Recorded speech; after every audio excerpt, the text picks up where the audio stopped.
Socialism is the idea that working people should organise society collectively and democratically in the interests of the majority. It is based on two insights about the modern world. One, that we can produce enough to satisfy everyone's needs. And two, that working people, the overwhelming majority around the globe, have an interest and ability to create a world that is fair, sustainable, and free of all oppression and coercion. The idea arose in the 19th century, after it became clear that despite the egalitarian ideas of the French Revolution, emerging capitalism was based on the brutal exploitation of working people by a tiny elite. Capitalism brought unimaginable wealth for a few, but misery and poverty for the majority.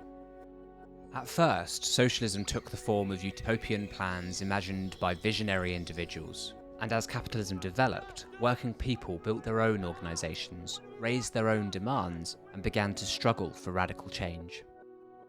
In Britain, the Chartists fought for the vote from the 1830s to try and secure a society based on equality, the nationalisation of industry and land, and free education for all. Marx and Engels built on this experience, and that of the great capitalist revolutions. They argued that it would take popular uprisings to dismantle capitalism and create an equal, free society.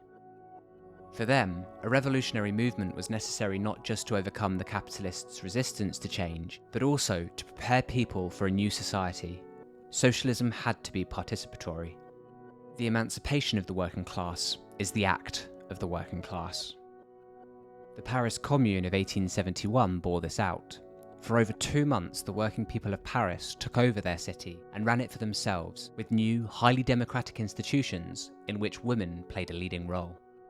The carnage of World War I caused a deep crisis and helped generate mass socialist movements across Europe and around the world from Mexico to China. Workers took power in Russia for the first time in 1917.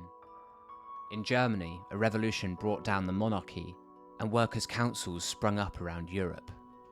Tragically, the revolutionary upsurge after World War I was contained and defeated.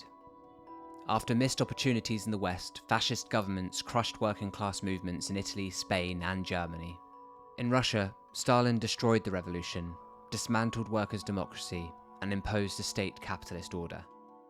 But socialism has remained the great aspiration of working people.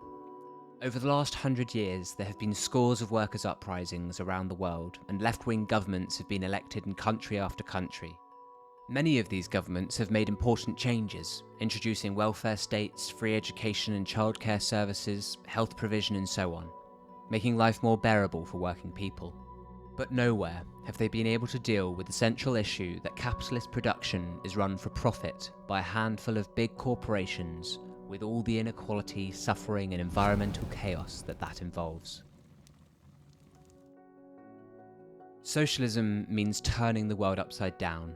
It means working people taking control to liberate humanity not just from poverty and hunger, but from the misery of forced labour in the factories and offices of the big corporations. It means bringing to an end the horrors of war and competition between nations. It means overturning sexual oppression and destroying the virus of racism.